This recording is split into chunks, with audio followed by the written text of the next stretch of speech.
O acusado, conto de Iba Mendes, estava jantando quando ouviu uma voz chamar lá fora. Saiu irritado e deu de cara com um homem desconhecido, alto, um pouco magro, vestido de preto, cabelos em desordem e um olhar severo e perscrutador. Que me quer? Perguntou-lhe um tanto impaciente. O senhor é o Acácio Justiniano da Silva? Sim, que me quer? Sou oficial de justiça do Ministério Público do Governo Federal e trago-lhe uma intimação. Adianto-lhe que não tenho autorização para fornecer qualquer tipo de informação sobre o processo. Assine aqui e aqui.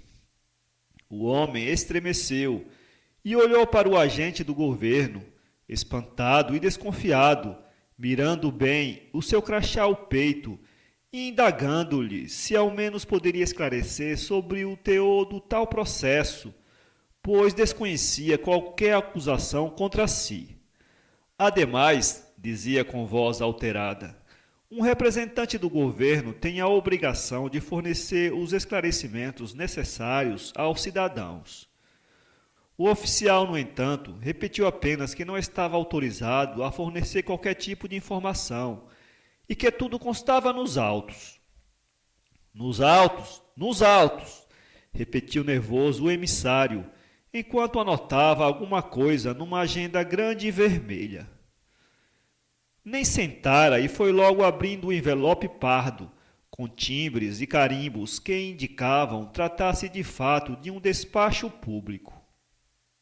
O Ministério Público do Governo Federal, no desempenho de suas atribuições institucionais, com fundamento no artigo 135, inciso 4, da Lei nº 3966/6 do Código de Condutas e Procedimentos, intima Vossa Senhoria a comparecer na Secretaria de Condutas e Procedimentos, conforme endereço e data em epígrafe, a fim de participar como réu de uma audiência relativa ao processo número 19566/6, em tramitação neste Ministério Público Federal.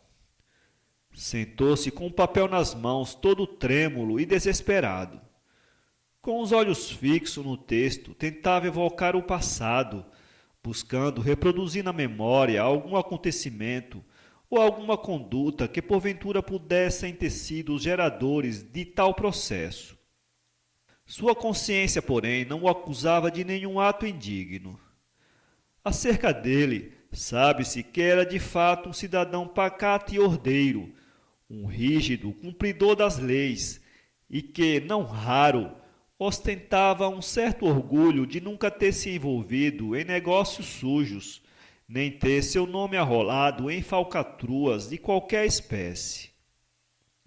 Aquela intimação, pois, não apenas lhe afligia o espírito, como também aviltava-lhe os seus brios de homem íntegro e respeitador da ordem pública. Naquele dia, mais do que nunca, pareceu-lhe a vida insuportável e injusta. À noite não pôde dormir mais de 2 horas, aos pedaços, e antes das 5 já estava em pé.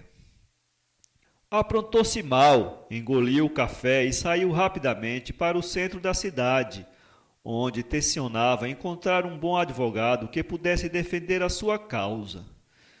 Entrou no primeiro escritório que viu. O bacharel examinou detidamente os papéis, consultou a última edição do Vade-Mecum, recorreu ainda a outras obras da esfera do seu saber e confessou surpreso que desconhecia a tal lei número 3966/6, embora certificasse com absoluta convicção que o documento apresentado fosse de fato emitido por um órgão do governo, não apresentando qualquer indício de falsificação. Não satisfeito, dirigiu-se ele a outros advogados, os quais também foram todos unânimes em declarar que desconheciam a tal lei 3966/6 e o aconselharam a buscar informações na própria Secretaria de Condutas e Procedimentos, pois poderia tratar-se de um preceito recente que ainda não tinha sido publicado no Diário Oficial nem divulgado na imprensa. Na secretaria foi alertado de que não havia informações disponíveis e que deveria aguardar a audiência do julgamento, quando só então ficaria a par do conteúdo dos autos. Então é assim? E os meus direitos, como ficam? Indagou enfurecido ao escriturário público, que parecia importar-se tanto com o desespero do homem como se importaria com a cor dos olhos dos juízes da corte. Aconselho-o a contratar com urgência um bom advogado, pois para atuar nesse tipo de questão faz-se necessário alguém com vasta experiência jurídica, respondeu o outro, voltando-lhe as costas. Furioso, deixou ele a secretaria e meteu-se mais uma vez para o centro da cidade, num novo e desdobrado esforço a fim de tentar localizar algum profissional que fosse especializado na matéria. Todavia, não obstante peregrinar por todos os gabinetes, nenhum dos bacharéis consultados mostrou-se interessado em defender sua causa, cada qual com suas evasivas, e todos demonstrando total ignorância a respeito da Lei nº 3966/6, bem como de seus respectivos artigos e parágrafos. Sem mais ânimo e sentindo-se completamente desamparado, dirigiu-se ele para casa, onde rezou de joelhos e chorou copiosas lágrimas de desespero. Por alguns instantes imaginou que tudo aquilo não passava de um grande equívoco, talvez um engano relacionado a uma outra pessoa que poderia ser um homônimo seu, inclusive no sobrenome. Logo, porém, traçou mentalmente outras conjecturas. Talvez algum vizinho, com despeita de seu sucesso, o denunciou falsamente à justiça. Neste caso, poderia mover uma ação contra ele por danos morais e por injúria. Porém, tudo isso ficava no âmbito da mera hipótese e não trazia qualquer alívio para seu prolongado sofrimento, nem dirimia sua terrível ansiedade. Restava-lhe, pois, apenas esperar. Afinal, quem não deve não teme, concluía mentalmente, invocando o jargão popular. Chegou uma hora antes de tão ansiada audiência. Seu aspecto era de quem não dormiu nada à noite, revelando ainda traços de angústia e desespero. Sim, era um homem honesto, não deveria estar passando por aquele vexame. Não havia nenhuma razão para que fosse acusado de alguma coisa. Assim divagava ele, fixando o olhar nos ponteiros de um grande relógio de parede, cujas pancadas pareciam mais rápidas que o seu coração. Anunciaram o seu nome. Ele entrou cabisbaixo e silencioso. Sentou-se defronte ao púlpito, sem tirar os olhos de um homem vestido de túnica talá preta, que mexia numa pasta como que procurando alguma coisa perdida, ao mesmo tempo em que fazia anotações numa agenda grande e vermelha. Instado se não tinha um defensor, respondeu que nenhum deles se interessou por sua causa, mas que não tinha o que temer, afinal, dizia nervoso e gesticulando com as mãos, era um homem honesto, não devia nada a ninguém, inclusive ao governo. O magistrado, após alguns instantes pensativo, abanou a cabeça, ergueu os ombros, levantou os olhos para o réu e anunciou secamente: Acácio Justiniano da Silva, o senhor foi acusado por este órgão do governo federal de um gravíssimo crime de conduta.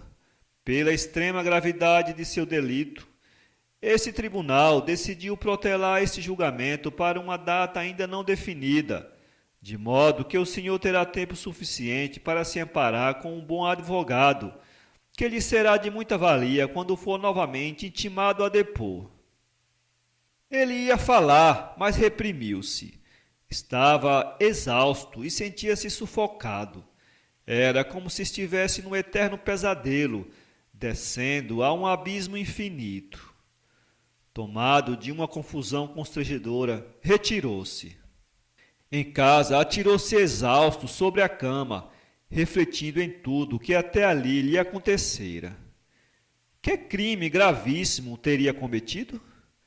Então, mais uma vez voltou sua mente ao passado, buscando descobrir algo, um ato, por menor que fosse, o qual pudesse servir para justificar tudo aquilo. Em vão, porém, não se lembrou de nada. Seu passado fora tão tranquilo quanto fora toda a sua existência. Até o momento em que recebera aquela maldita intimação que transformou sua vida num verdadeiro inferno, imputando-lhe uma culpa para a qual sequer conhecia as razões, vivera uma tranquilidade que só poderia ser excedida pela paz eterna da bem-aventurança. Sim, era um cidadão honesto, e por isso não deveria estar passando por aquilo. Aos poucos, sua vida transformou-se num verdadeiro inferno. Os poucos parentes que tinham abandonaram-no.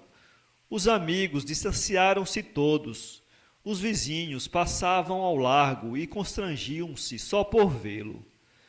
Em profunda tristeza e sentindo-se sozinho no mundo, recolheu-se ele em sua casa. Dias depois, acharam-no morto sobre a cama.